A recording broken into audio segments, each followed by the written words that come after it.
Donc aujourd'hui, j'ai voulu vous parler de ce qu'est un maître spirituel.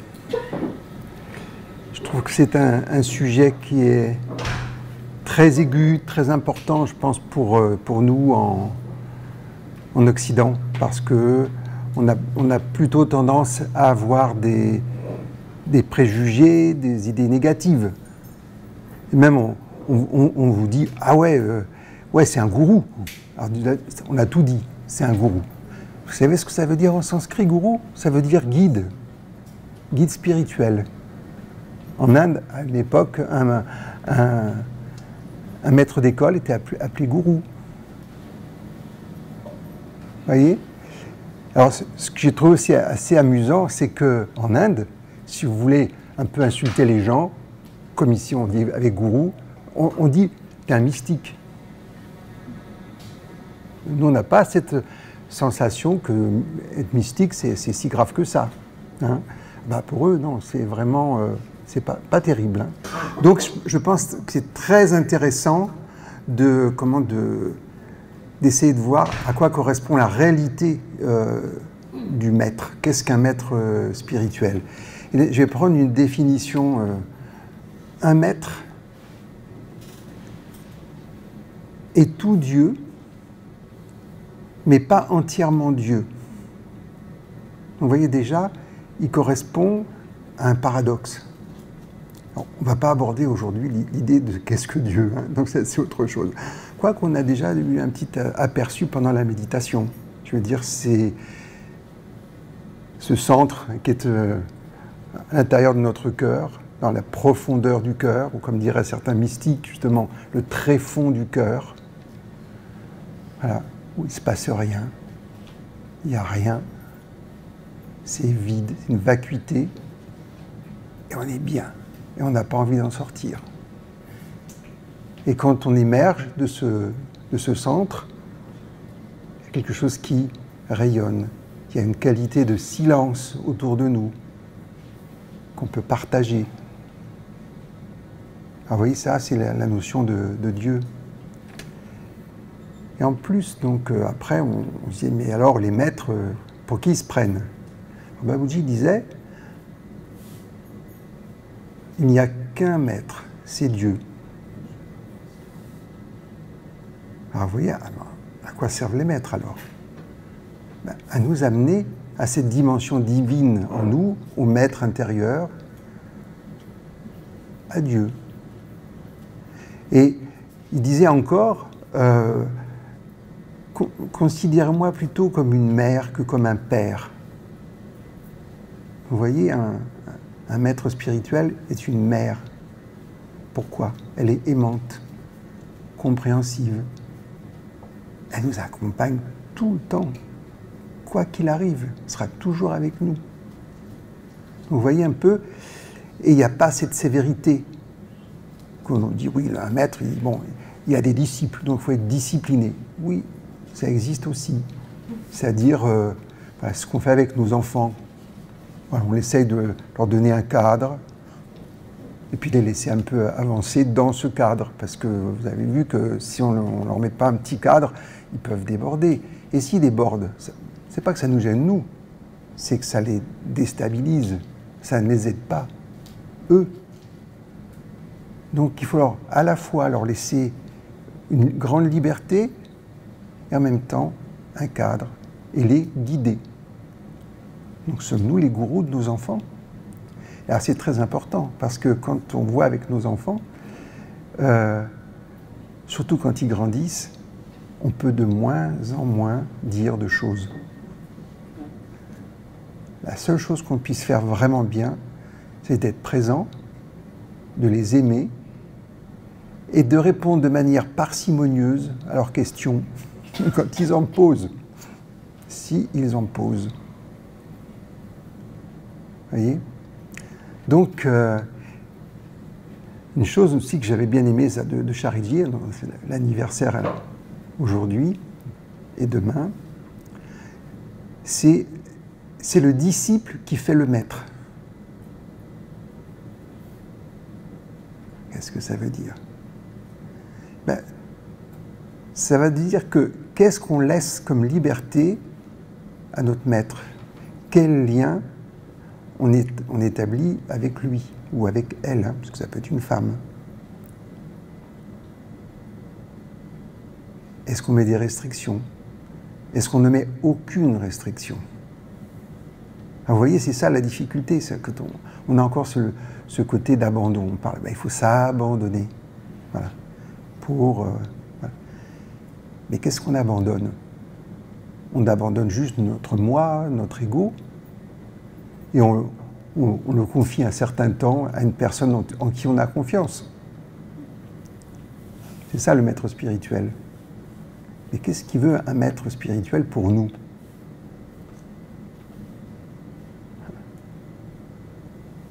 Il veut, pour moi, nous amener à Dieu. C'est dans ce sens-là où il va représenter le côté père-mère, c'est-à-dire qu'il nous éduque, il nous accompagne, il nous guide jusqu'au moment où on devient des adultes spirituels. C'est-à-dire qu'on a notre propre connexion avec le divin, avec Dieu. Cette connexion, en plus, elle est à la fois en nous et hors de nous. Vous savez qu'on dit que Dieu est omniprésent. Donc s'il est omniprésent, on peut le trouver partout. Et on peut aussi le trouver en nous. Et nous, comment est-ce qu'on procède? On le cherche dans notre cœur, dans les profondeurs du cœur. Parce que on associe cette quête à l'amour. C'est beaucoup plus sympathique parce que c'est beaucoup plus doux. Il y a une douceur. On retrouve ce concept de mère. Et il y a des pères aimants aussi, quand même. Vous voyez? Alors on dit, non mais, un maître, il amène les gens à lui, il les garde. Ben non, comme vous gardez vos enfants, quoi. Je veux dire qu'à un moment donné, ils prennent un peu leur envol, c'est l'adolescence. Puis quand ils sont adultes, naturellement, ils font leur propre famille, ils ont un métier, ils quittent la maison. Mais est-ce qu'ils coupent avec des parents aimants? Pas du tout. C'est une autre phase.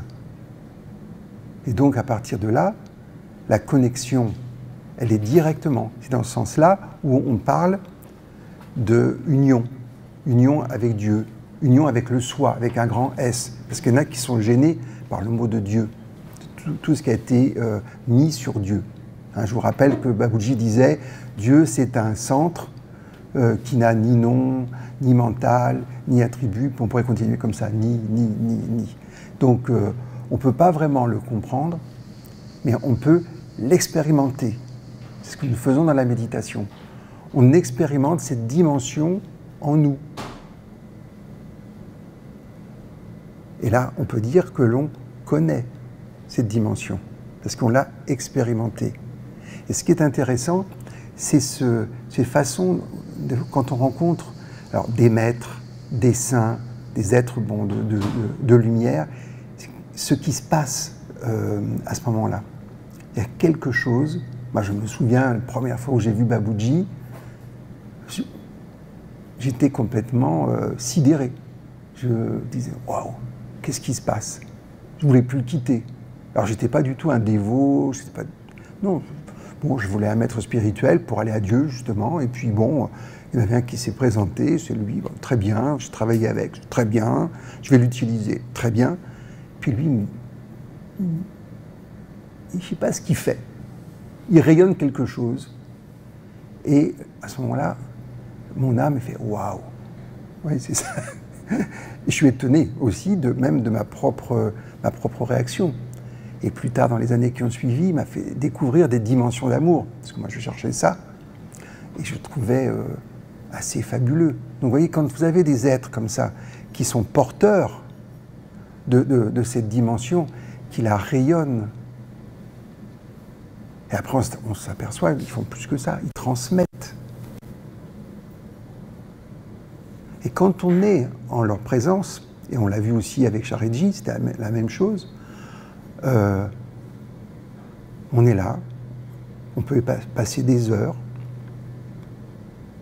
Au début, on a des questions, après on n'en a plus. Ça s'épuise, les questions. ou si on avait des questions, on les a oubliées. Donc on est vraiment bien. Il se passe quelque chose. Et donc on dit souvent, quand on est en présence d'un être vivant, on est en présence de ce fameux centre. Quelque part, on est réellement nous-mêmes, pleinement nous-mêmes. Et comment est-ce qu'il fonctionne? Par résonance. Tout simplement par résonance. Ils transmettent leur état. Et nous, en fonction du degré d'ouverture, d'abandon, d'effacement, on reçoit. Alors évidemment, on va recevoir plus ou moins graduellement. Vous voyez un peu voilà, ce qui se passe dans la réalité de la présence d'un maître. Et après, vous vous rendez compte que quand le lien est établi, c'est-à-dire un lien, ça va dans les deux sens. C'est ce qu'on accepte qu'il soit et comment on est accepté aussi par la personne qui est en face. Donc il y a ce lien, on s'aperçoit que l'on soit à côté ou à distance, c'est pareil. Les lois de l'espace-temps sont abolies. Et on se rend compte qu'il y a une présence qui peut être même permanente. Vous vous rendez compte un peu comment... Alors ça, c'est une expérience. Il ne faut surtout pas adhérer, croire à ça. Il faut l'expérimenter. Expérimenter le rayonnement de paix, d'harmonie autour d'une personne sainte, d'un mystique. C'est quelque chose qui marque, et qui marque positivement, et qui permet de mieux cheminer dans sa propre vie. Donc c'est vraiment une aide. Alors là, on est encore dans cette idée, est-ce qu'on a besoin d'un maître? Ben, pas forcément. Parce qu'il y a des grands êtres qui ont réalisé, on va dire, l'ultime, l'éternel, sans avoir de maître.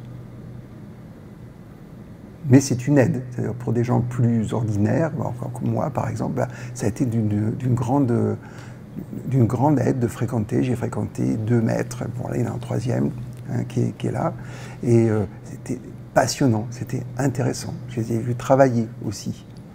J'ai beaucoup appris. Et souvent on utilise cette métaphore, vous savez, de la montagne, qu'un maître, il vous aide à aller au sommet de la montagne, qui est représenté par le soi ou Dieu. Et qu'est-ce qu'il a fait? Ben lui-même, souvent, il a appris avec son propre maître, ou tout seul, ça dépend directement. Alors je vous en donne quelques-uns parce qu'on se dit, mais c'est qui ceux qui n'ont pas eu besoin? Par exemple, vous avez Ramakrishna. Alors il a rencontré plein de saints, de saintes, d'Advaita Vedanta, un maître soufi, Roy s'appelait, il a été musulman, il a été chrétien, il a été femme. On dit même que pour vraiment, il était tellement femme qu'il avait des menstruations. Je veux dire qu'il fait tout, il adorait Kali, vous voyez, la mère divine.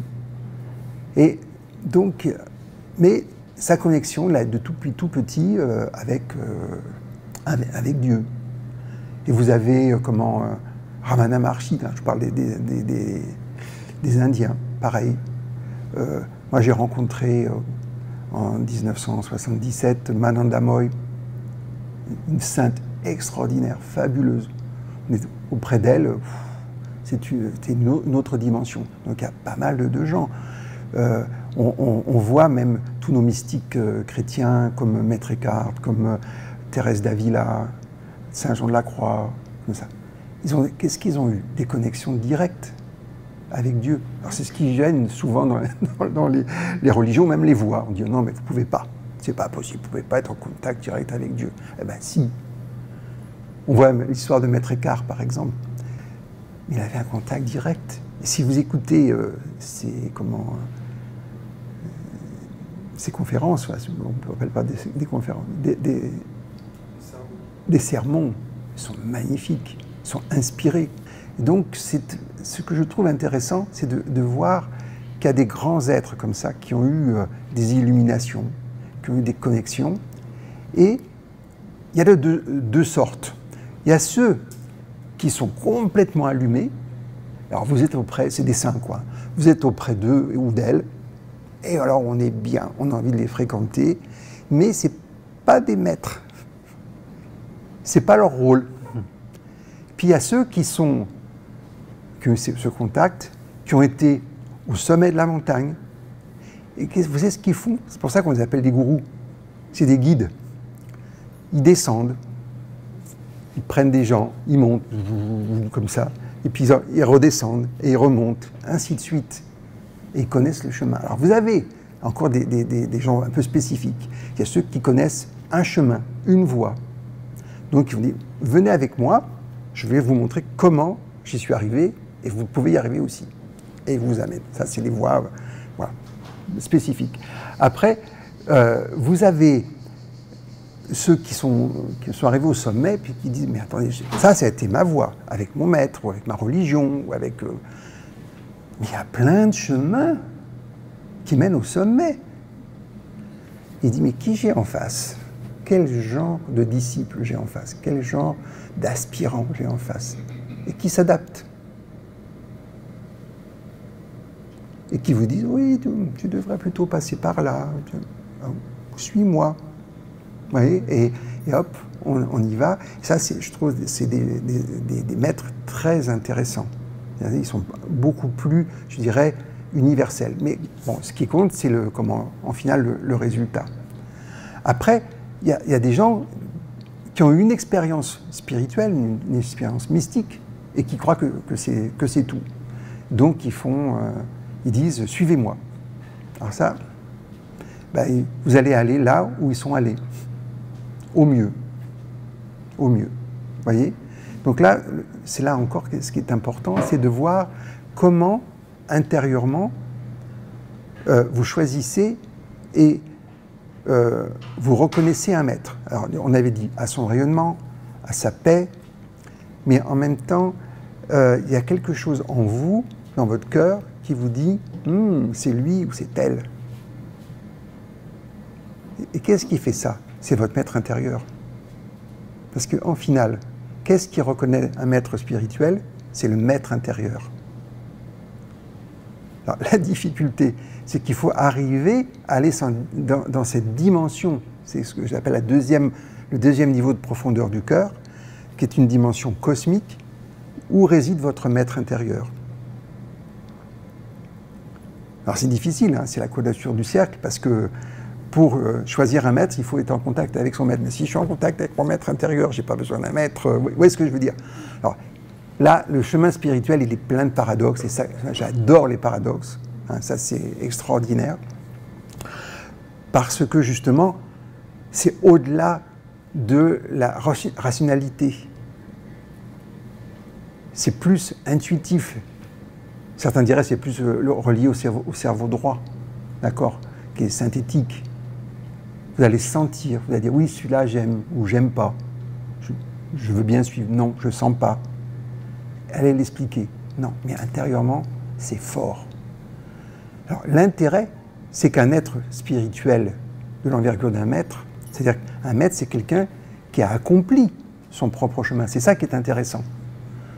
Parce que sinon, des petits mètres, des demi-mètres, des centimètres, hein, c'est bon, ok. En Inde, ça existe, hein, on les appelle les Upagourous. Hein. Ben, ce sont les maîtres de la vie. Vous les rencontrez un moment, ils vous amènent quelque chose, ou des fois pas, hein, mais, et puis vous apprenez quelque chose. Alors que nous, ce qui nous intéresse, c'est quand même des gens qui ont fait le chemin et qui font des allers-retours. Vous voyez, et qui vont nous accompagner, si on veut bien, si on veut bien, toujours. Pourquoi? Parce qu'un maître, il est à notre service, c'est ça qui est important. Si vous avez quelqu'un qui se dit maître et qui vous met à son service, vous le quittez. C'est simple, c'est pas ça le propos. Un maître, il sert. Alors, je préfère le côté parent. J'aime bien l'idée du parent. Mais quand même, c'est intéressant comme repère, où il vous crée des règles. C'est-à-dire que vous avez ceux qui disent, voilà, tel saint, tel maître est arrivé à Dieu de telle manière. C'est comme ça qu'il faut faire. Et on vous met des règles. Genre, règle de Saint Benoît, par exemple, qui est géniale. Parce que je l'ai entendu dit par une sœur Solange, qui avait mis comme sujet de conférence à la règle de Saint Benoît. J'ai dit, ouais, ça va être dur. Mais pas du tout. Elle vivait la règle de Saint Benoît, elle nous transmettait la règle de Saint Benoît, et on vivait la règle de Saint Benoît. J'ai dit, vive la règle de Saint Benoît après l'avoir entendue, quoi. Mais surtout reçue. Vous voyez ce que je veux dire? Pour moi, c'est ça qui est, qui est important. Et après, pour se repérer encore, vous avez ce que j'appelle les compilateurs et les cartographes. Alors, c'est ceux qui écrivent des bouquins sur la spiritualité. Ils vous disent comment faire.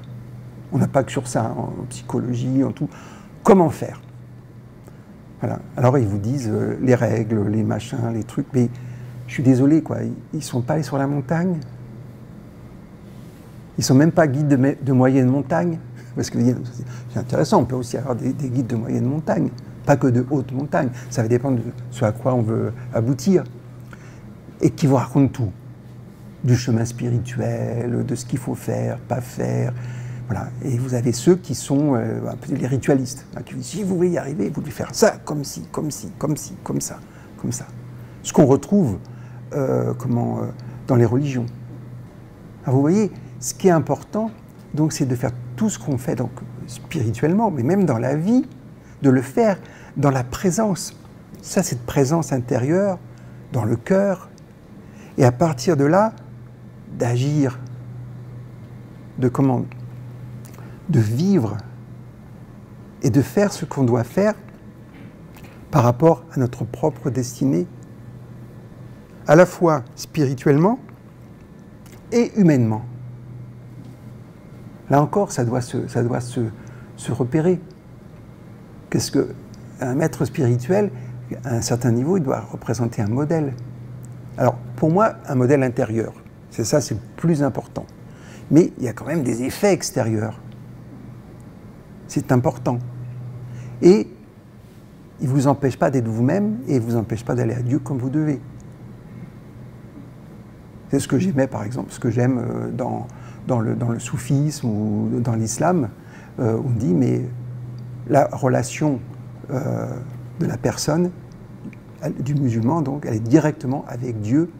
Il n'y a personne entre. Et le prophète disait, même pas moi. Alors après, vous avez, ouais, mais dans le soufisme, on a des silsilas, c'est-à-dire des chaînes initiatiques et qui passent à travers des maîtres, des lignées de maîtres, et qui aboutissent tous au prophète et à Dieu. Vous voyez? Donc là encore, ça nous montre quoi? Ça nous montre qu'il y a des chaînes d'enseignants, de maîtres qui forment des maîtres.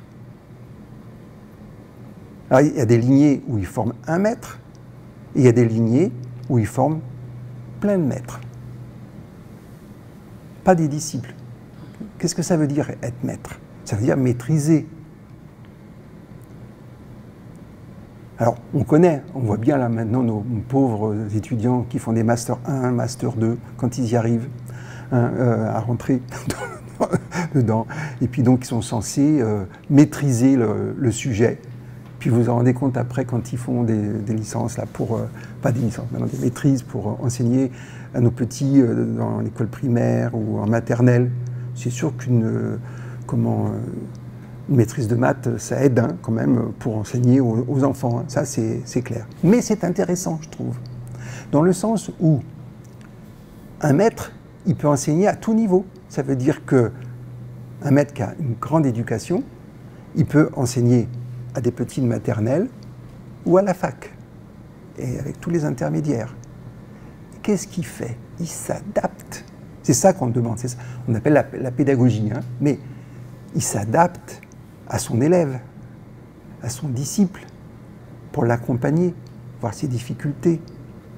Alors, nous, on a l'habitude avec nos enseignants, nos maîtres, ils parlent, c'est normal, c'est leur... Mais là encore, je veux faire distinction. Un maître peut être un enseignant, mais pas forcément un enseignant. Il y a des maîtres qui ne parlent pas. Et tout se fait intérieurement, dans le silence. La communication est intérieure. Et ils disent eux-mêmes, ils reconnaissent un disciple avancé parce qu'il reste dans le silence. Il ne pose pas de questions. Et les réponses viennent par une forme de dialogue et d'échange intérieur, une communication intérieure avec ou sans mots. Alors, souvent c'est sans mots, mais il peut y avoir des mots aussi qui viennent intérieurement. Et puis, il y a des disciples qui ont besoin qu'on leur parle, qu'on leur explique les difficultés, l'enseignement. Donc vous voyez, il y en a qui disent qu'ils sont des maîtres, mais ce sont des enseignants, des érudits. Mais ils ne sont pas là pour vous guider forcément spirituellement. Ils sont enseignants. Alors vous avez vu, on en a vu beaucoup déjà. On a vu les cartographes, les compilateurs, alors, les enseignants, les conférenciers. Il y a des gens qui vous font des conférences, ils sont des parleurs extraordinaires. Ah ouais, mais ce n'est pas des maîtres. Vous voyez ce que je veux dire? Donc il y a tout ça. Est-ce que je suis contre ça? Non, pas du tout. Tout le monde a sa place. On a besoin. Regardez maintenant la littérature qu'on a, et de qualité. Et il y en a qui arrivent à faire des synthèses, qui arrivent à nous donner des renseignements mais vraiment précieux et utiles. Alors qu'avant, c'était difficile. Dans l'ancien temps, avant Gutenberg, c'était très très difficile d'avoir des ouvrages. Donc tout est intéressant, mais il faut savoir ce que l'on peut attendre. Alors, vous vous rendez compte que le vrai enseignement se fait dans le silence. C'est pour ça qu'on médite. Et qu'on va dans la plus grande profondeur de notre cœur. Et qu'est-ce qui passe? La transmission. C'est ça la transmission de Pranauti. L'énergie sans énergie, voilà, un souffle qui vient du centre, donc de Dieu, et qui va nous alimenter, une fois qu'on aura bien nettoyé ce fameux cœur, et qui va nous permettre de progresser spirituellement. Et une chose qui est intéressante aussi quand on se trouve en présence de saintes personnes ou de maîtres, c'est de ressentir la grâce divine qui descend. Ça vous donne l'impression de descendre comme une pluie. Ce qu'on a d'ailleurs quand on est avec eux dans les bandaras, donc les grands rassemblements, pendant 3 jours, ces énergies descendent. Cette grâce descend. Et d'autres, bon, on avait des maîtres, je pense à Jeanne Guyon par exemple, qui transmettaient la grâce de cœur à cœur. Il y a des mouvements de grâce qui arrivaient. Et c'est intéressant de voir justement la discussion qu'elle avait avec Fénelon. Vous savez que Fénelon était... on a une école, hein, Fénelon ici, et un évêque, et qui était c'était l'éducateur du dauphin, hein, c'était l'enseignant du dauphin, le précepteur du dauphin. Et il était plutôt raide hein, comme type. Hein.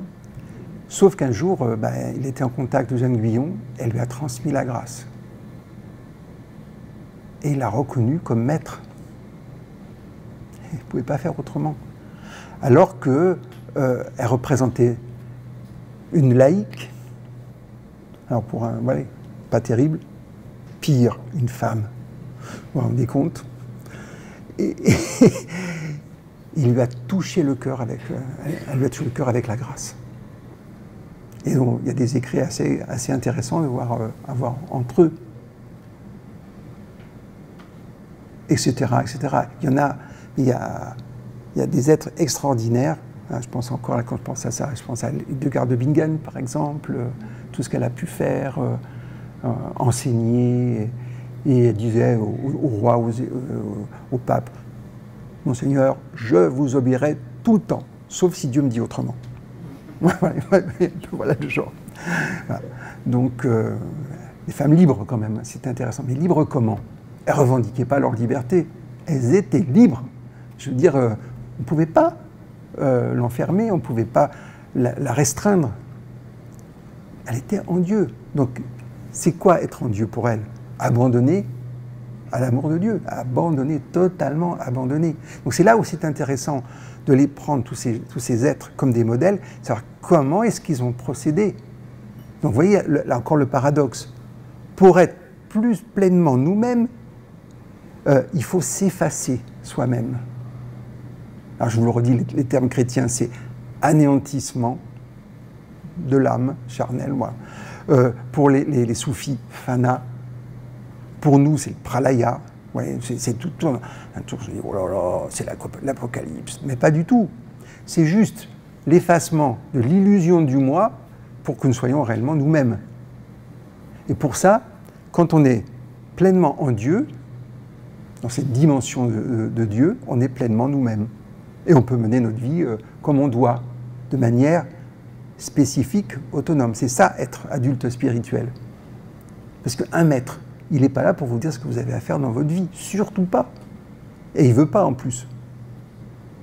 Parce qu'en gros, qu'est-ce qu'il a envie de faire? C'est de vous enseigner en silence. Parce que quand on parle en silence, on ne fait pas de mots. On ne fait pas d'erreur. Regardez, moi, je jongle avec du vocabulaire. Ça fait un peu cirque. Hein. Je vous dis, oui, on peut dire comme ça, on peut dire comme ça. Mais vous voyez, les mots, ils ont un poids. Ils ont des significations. Et changent par rapport à chacun d'entre nous, par rapport au contexte, par rapport à l'éducation, par rapport aux réactions qu'on a pu avoir pour ci, pour ça. Alors que quand vous passez par le langage de Dieu, parce que Babuji disait ça, le langage de Dieu, c'est le silence. Alors moi, je vous encourage à être près des maîtres. Donc là, on en a un vivant, c'est Daji. C'est de sentir ce dialogue intérieur silencieux en sa présence. Alors, il y a la méditation qui est extraordinaire, parce que là, si on sait méditer, on peut aller dans les grandes profondeurs, et là, on s'oublie totalement, c'est facile. On est en harmonie, on est en communion, on est tout ce que vous voulez, voilà. Mais c'est intéressant aussi d'expérimenter la présence.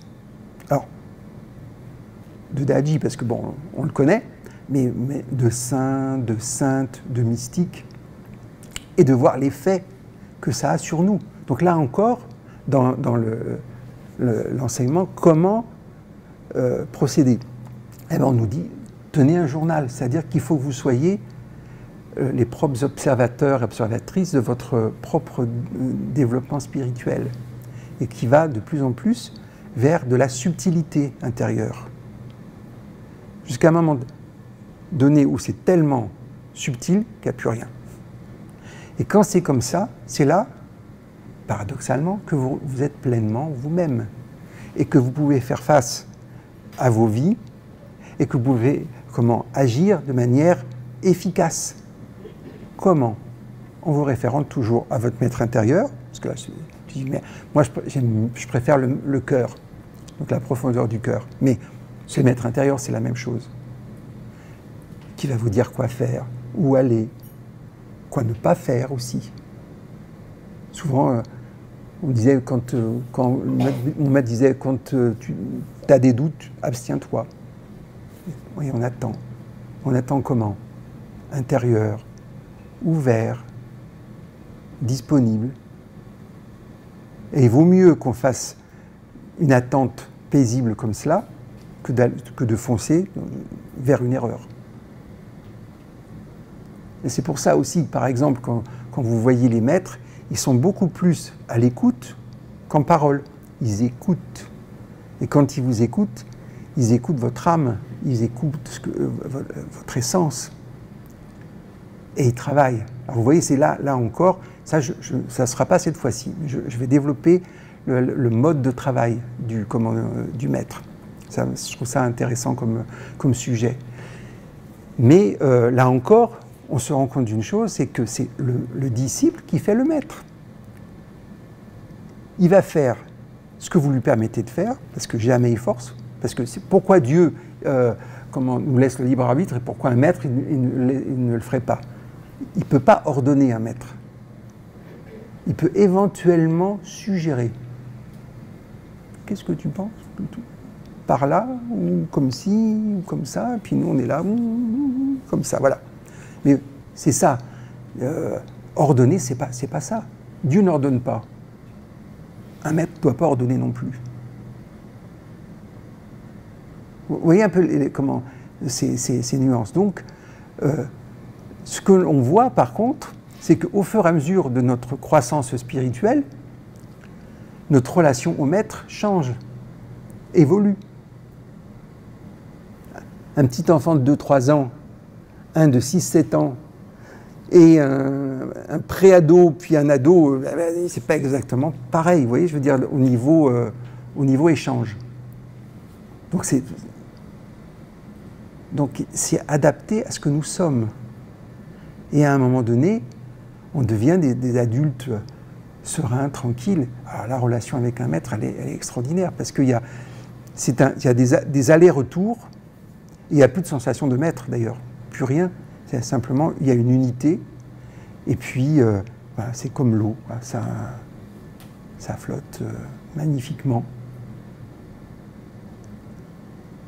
Vous voyez, cette manière d'aborder, elle est vastissime. C'est pour ça que là, j'ai l'impression d'avoir fait que effleurer le sujet. Donc comptez sur moi pour continuer un autre moment à développer cela. Notamment la manière dont il travaille. Ça, je trouve ça passionnant. Donc ce qu'on va faire, c'est que si vous voulez bien, vous allez me poser des questions. Dans la mesure où je peux, je vais vous répondre.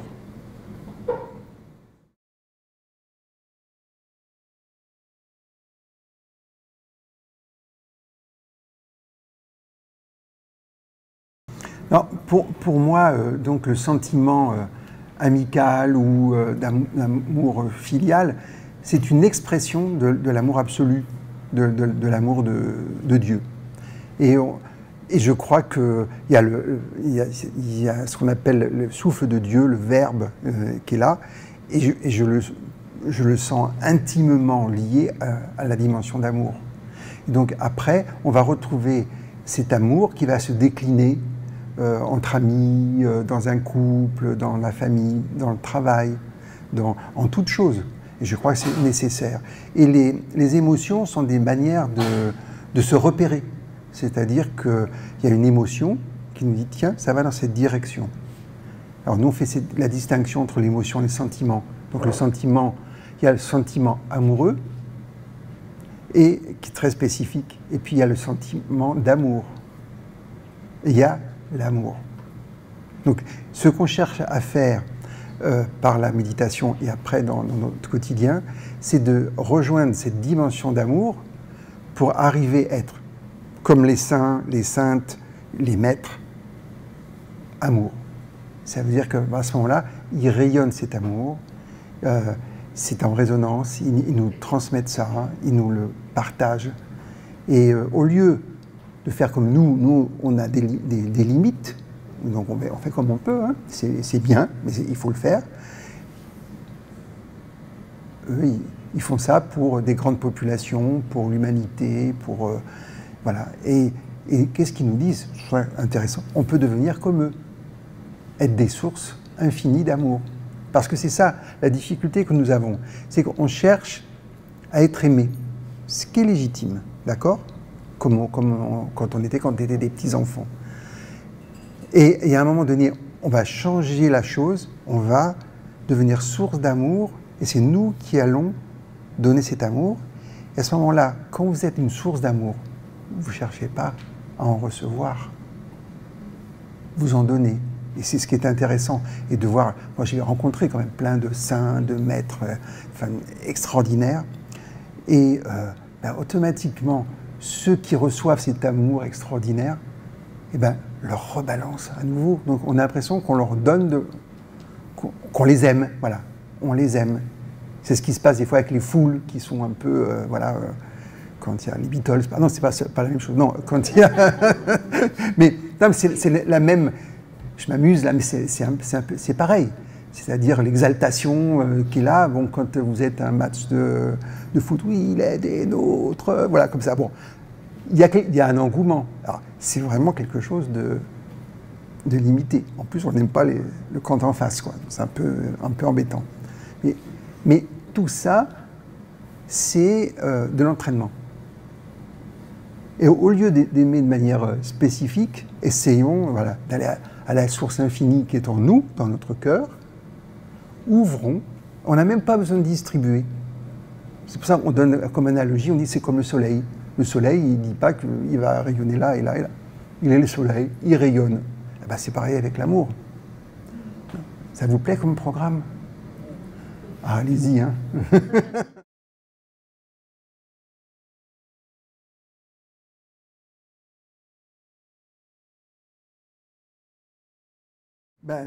Déjà, de manière efficace, oui, il faut travailler pour.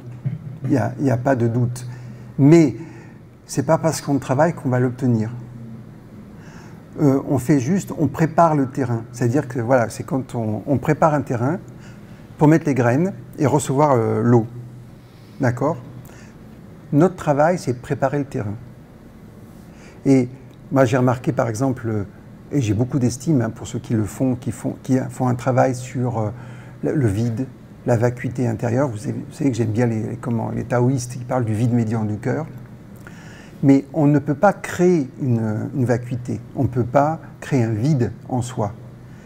Il apparaît. C'est quelque chose qui vient. Alors, évidemment, on se met en réceptivité. C'est là où il y a des méditations qui servent à ça, qui nous permettent d'aller vers. Mais, pour rejoindre l'idée de grâce, c'est effectivement une grâce. C'est-à-dire que le zen, on parle de satori, on parle de samadhi, c'est quelque chose qui vous tombe dessus. La grâce ne se manipule pas, par exemple. Autant un maître peut transmettre de l'énergie, il va transmettre l'énergie d'ailleurs qui va correspondre à son niveau, parce qu'il y a des niveaux d'énergie, il y a des niveaux de transmission. Il n'a qu'une énergie, il n'y a qu'une transmission. Non. Alors on parle tous de la source, donc qui part de la vacuité. Il n'y a rien. Il y a ce fameux zéro qui est là, dont tout provient. Mais après, vous avez des niveaux de transmission d'énergie. Souvent, c'est le problème du choix de guide, donc de maître, c'est que s'ils n'ont pas été au sommet de la montagne, qui se sont arrêtés sur un camp de base, élevé mais un camp de base, ils vont vous transmettre l'énergie et ce qu'ils sont par rapport là où ils sont arrivés. Donc qu'est-ce qu'on cherche? On cherche des grands maîtres, en gros, hein, et pour qu'ils puissent nous transmettre suivant la source et suivant à partir de cette vacuité. Mais même là, dire qu'on transmet à partir d'une vacuité, ça c'est encore faux, puisqu'il n'y a rien. Alors moi, je m'arrange toujours un peu, j'ai appelé ça le rien-tout. Parce que c'est le rien dont tout vient, vous voyez? Parce que sinon, ça s'appelle le néant. C'est pas du néant. Alors vous voyez, c'est ça. En Dieu, il n'y a rien. Et à partir de ce rien, il y a tout. Alors là, vous voyez, là, c'est presque du De Vos, ce que je vous fais. Mais, de De Vos à divin, vous voyez, c'est pas loin. Hein, mais c'est du jeu mental. Après ça, c'est de l'expérimentation, c'est de l'expérience. Et c'est pour ça, là, on a fait récemment une rencontre interspirituelle. Mais vous voyez, les êtres qui ont accompli quelque chose, il n'y a pas de différence. Il y a des différences quand on parle, différences dans les voix. Mais quand la personne elle a un vrai vécu, c'est la même chose. Il n'y a pas de différence. C'est nous qui mettons des différences. Alors, on met des différences parce qu'on veut se conforter dans nos propres voix. Ah non, mais moi, c'est la meilleure. Puis là, il faut faire ci, il faut faire ça, il ne faut pas faire autrement. Puis ça ne marche pas. Ah bon? Il y a tellement de voies d'accès. C'est la montagne, vous savez, le gars qui est au sommet de la montagne, qui dit, oh là, mais lui, il passe par là, même s'il a eu sa propre voie. Il ne va pas nier son maître non plus, au contraire, il va remercier son maître. Donc, je ne sais pas si je réponds à la vacuité ou pas à la vacuité, mais je ne pense pas que la vacuité se travaille. On se prépare à la vacuité, comme on se prépare au divin, comme on se prépare à Dieu. Enfin, de mon point de vue, hein. Après...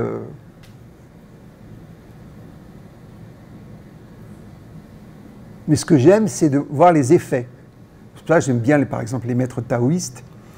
Voilà, quand ils parlent de la vie, on sent que cette vacuité les porte et qu'ils sont là. Parce qu'eux, ils ne mettent pas de principe de Dieu, ils ne mettent pas tout ça. Ça ne les intéresse pas.